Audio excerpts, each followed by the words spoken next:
My name's Hayat Rachi. I'm the CEO and founder of Neon Moon, feminist lingerie for women with feminist values. And great pictures, you guys. I really appreciated that.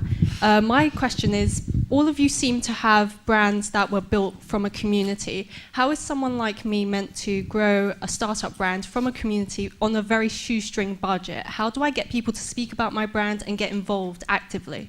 So shoestring budget, and you want to get as much publicity as possible, but you don't have the money at the moment. It's about the community. So the press side of things is separate, but it's more about how do I engage the supporters, how do I get people to speak about it, and returning to the website. So supporters to speak about it, so be your brand ambassadors as such. Justine, what tips have you got? Well, and I did it by talking to myself, actually, for quite a long time. I had multiple personas in our forums. And I realised it was working once when my friend rang me up and she was pregnant and she said, I've got terrible palpitation. She'd known I'd been pregnant before. Did you have that? And I said, well, I'm only answering if you put it on Mumsnet. So she's dying. Yes. So she quickly went on Mumsnet and I felt a bit guilty, so I quickly hurried on to answer her. And lo and behold, someone else had answered, so I knew the thing was working.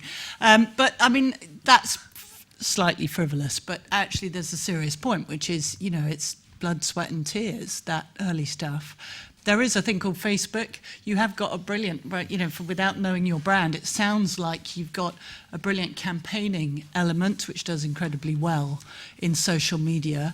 And the other thing I did was I had been a journalist, so I tried to put myself into the mindset of commissioning editors, and I remember writing a diary of a .com startup in the Times magazine 6 months after we launched, which brought us a sort of boost. So you're looking for kind of steps upwards, but I can't pretend it's anything other than hard work without budget.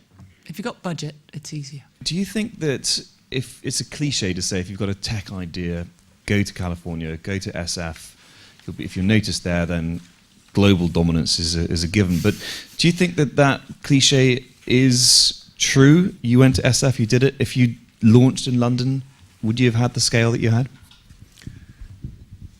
I don't think it's a slam dunk. None of these businesses that scale very quickly are slam dunks. What exists in Silicon Valley is people who are willing to fund these type of projects and fund them at a level that is still hard to get in the UK. It's starting to change. I think there's a lot more larger rounds for very promising companies and early stage as well. So it's a very different landscape today than 10 years ago when we started. But at the time, raising 20 million was a very big effort in the UK versus quite an easy task when we did it.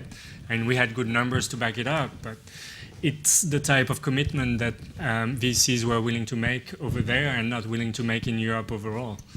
And that's pretty much the reason, I think, why Silicon Valley companies manage to scale globally much faster. If Uber is able to raise billions of dollars, it's because they're there and they have access to the best monetary resources that are available anywhere in the world.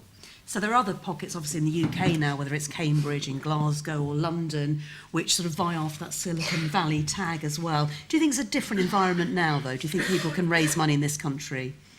For sure, and I think what changed the most is that you don't need to have your entire team in Silicon Valley anymore. They're willing to invest in French companies that have 2 of their founders or a very small team in Silicon Valley. As long as you show that you're committed to proving your product in the US market, they're willing to take the risk no matter where the team is. And there's also the realization that doing business in Silicon Valley is very expensive and very competitive. And there's a big advantage to having a team in France, for example, or the UK, or in different places where salaries are lower, competition is lower, and qualifications are actually really good. Like we find great engineers in Argentina for our team, for example. We've hired probably 20 in the last 6 months. They're very great talent in many different places. And once you have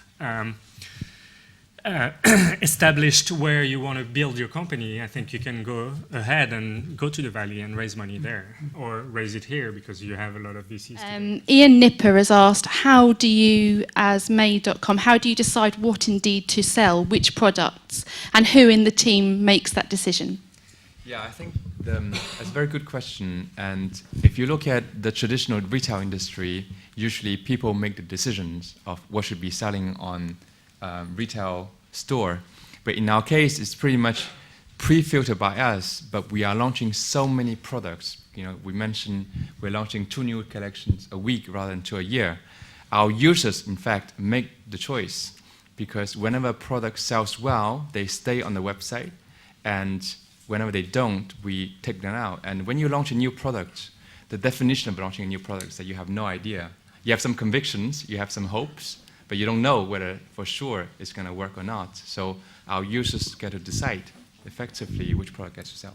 I think what's interesting, when I was diving into your website, you also mentioned that you actually don't make a load of furniture. You wait until the orders have come in, and then on a weekly basis, you think, right, here's our orders from the last 7 days. Is that right? Am I speaking correctly? And then we produce whatever's on the last 7 days. It was called Made.com initially because everything was made to order. Yeah. But that has a flip side, which is you have to wait for 16 weeks. So not a lot of people could wait for 16 weeks. And then down the line of the business, we changed slightly our business model. So we became from a made-to-order business to a just-in-time business. Okay. So the difference is that we're still selling products to you without any stock, but we are pre-selling in average of 4 to 5 weeks of lead time to our customers now, rather than 10 to 12 weeks. I think you need to change your website then. There you go. Get onto that website, decide tomorrow. Yep. And this one jumped out to me with the nearly 1-year-old baby, but John in Leeds at the screening there has asked, does your business still give you sleepless nights? Sleepless nights. Justine, are you? Yes, definitely, occasionally. I mean, you know, when I have to come on panels like this. She's joking, she loves being here. No, I mean, it does. I mean, I don't. We were actually came under a sort of fairly well publicised hacking attack in the summer, and I mean, literally sleepless night because a full SWAT team turned up at my house with 5 armed policemen and several dogs. So that was quite, you know, severe. But generally, yeah, I mean, there are always... I find myself one of these people as you get older, it's probably true that, you know, you wake at 4:30 in the morning and your mind is racing, you can't get back to sleep again. It's not so much that, you know, I'm always in despair. There's so much I want to be doing and getting on with. So what's keeping you awake at night then, apart from any more SWAT teams coming along? I do remember reading about that, actually. Yeah. That made it to all the national newspapers, didn't it? That was a big It did. story. I mean, that did keep me awake. Well, I think it's just that thing that, you know, that checklist in your head. I've got this, and this to do. So it's not so much it's keeping me awake, it's stopping me get back to sleep. Because we think the internet, I mean, it's been brilliant, hasn't it, for many reasons, but one of the areas, I'm going to be boring now, is cybersecurity, which is a key area. The Information Commissioner can fine companies up to £500,000 if you willingly breach your data, or if you don't admit that you've had a data breach. So is this something that you take, incredibly serious? Because nobody likes to say, we're 100% secure, just in case the inevitable happens. So how do you go about making sure that we like to be open and transparent, but we're safe and secure as well? Well, we've handled $5 billion of people's money, and that's a big responsibility. We don't take it lightly. Fraud has been an issue since day one, since we launched our own even payment processing. So we've invested a lot in a dedicated team, both on the risk and fraud side. So trying to detect fake events, for example, that are processing money laundered cards that haven't been reported as stolen yet, but that are stolen. That was the first type of fraud that we got on the site when we launched our payment processing. And then just regular security. A breach of trust is so detrimental to the brand today that we just can't afford that. So from maybe 2 years after we started, because at the beginning you don't really care. I mean, it's not like you have so many customers and you're not on the radar of the bad guys yet.